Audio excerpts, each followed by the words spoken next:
Good morning, children. Hope you all are fine. Let's learn some S sound words and story.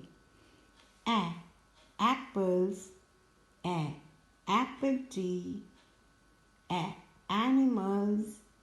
A. Alligator. A. X. A. Arrow. Now I'll tell you a sound story. In a jungle, there was an apple tree. Many animals lived under it. One day, an alligator came with an axe in his hand. He wanted to cut the apple tree. All animals got angry. The bear used the bow to shoot the arrow on alligator. The little ant and squirrel threw apples on alligator. Alligator got scared and ran away.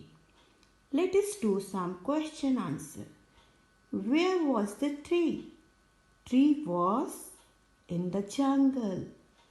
Who lived under it? Many animals lived under it.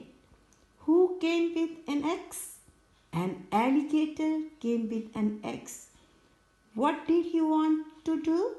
He wanted